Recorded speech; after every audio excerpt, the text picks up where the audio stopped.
সংযুক্ত সভাপতি আবুল হাসান তানিম, ইসলামী যুব আন্দোলন বাংলাদেশ চট্টগ্রাম মহানগরের নগর নেতৃবৃন্দ এবং আমার সামনে বরিষ্ঠ থানা নেতৃবৃন্দ এবং আজকের এই বন্ধের দিনে চট্টগ্রাম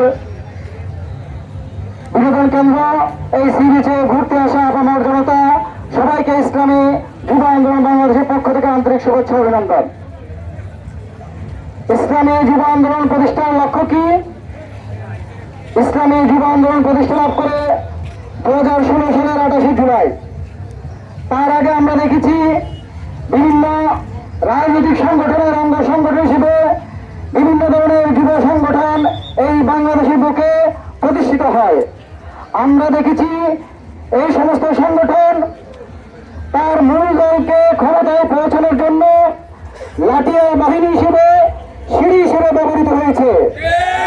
তাদের দলকে ক্ষমতায় পৌঁছানোর জন্য হেলমেট বাহিনী হিসেবে রূপকল্প লাভ করেছে, সন্ত্রাসী করেছে, চাঁদাবাজি করেছে, টেন্ডারবাজি করেছে, এমনকি আমার মা বন্ধুকে ধর্ষণ পর্যন্ত করেছে। কিন্তু এই সমস্ত যুব সংগঠনের ব্যাপারে তার মূল দল কখনো অ্যাকশন নিতে পারে নাই, কারণ ক্ষমতায় যাওয়ার জন্য তারা তাদেরকে ব্যবহার করেছে। ইসলামী যুব আন্দোলন বাংলাদেশ বিশেষ চরমে প্রতিষ্ঠিত করেছে এই সমস্ত যুবকদেরকে সিরাতুল মুস্তাকিমের পথে আনার জন্য, আল্লাহ বানানোর জন্য, আদর্শ মানুষ হিসেবে গড়ে তোলার জন্য।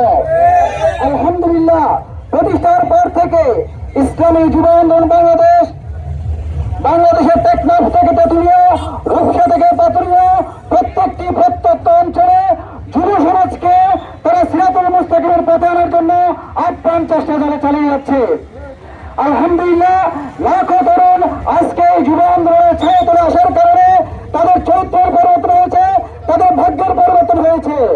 যারা আগে সন্ত্রাসী করত, মাদক সেবন করত, ইসলামী যুব আন্দোলনে আসার পর থেকে তারা মাদক ছেড়েছে, সন্ত্রাস ছেড়েছে, তারা একজন আদর্শ মানুষ হিসেবে গড়ে উঠছে।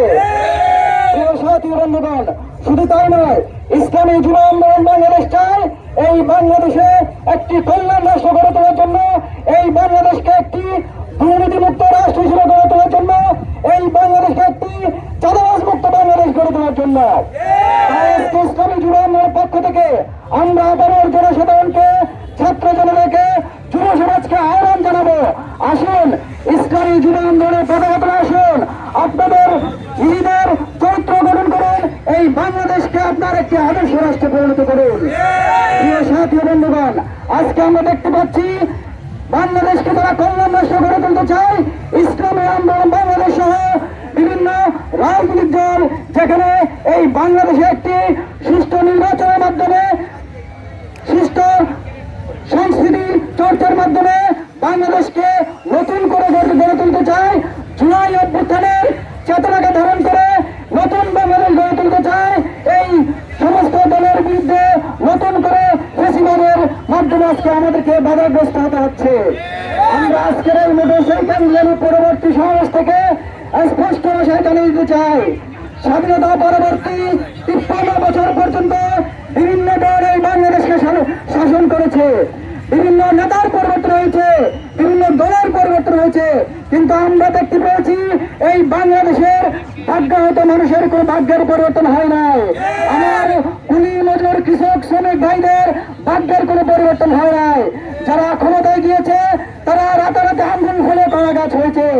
শুধু তাই নয়, গত 16 বছরে আমরা দেখেছি আঙ্গুল ফুলে কলা গাছ নয়, তারা বট গাছে রূপান্তর হয়েছে। ইসলামী আন্দোলন বাংলাদেশ, ইসলামী যুব আন্দোলন বাংলাদেশ শপথ গ্রহণ করেছে এই সমস্ত দুর্নীতিবাজদেরকে রুখে দেবে, এই সমস্ত দুর্নীতিবাজ দলকে ক্ষমতায় আর যেতে দেওয়া হবে না ইনশাআল্লাহ। প্রিয় সাথী বন্ধুগণ, বাংলাদেশের রাজনৈতিক ব্যবস্থা কলুষিত হয়েছে, নির্বাচন ব্যবস্থা আপনার কলঙ্কিত হয়েছে, প্রশ্নবিদ্ধ হয়েছে। দিনের ভোট রাতে হয়, হল দখল হয়, সেন্টারে আপনার ভুয়াবাজি হয়।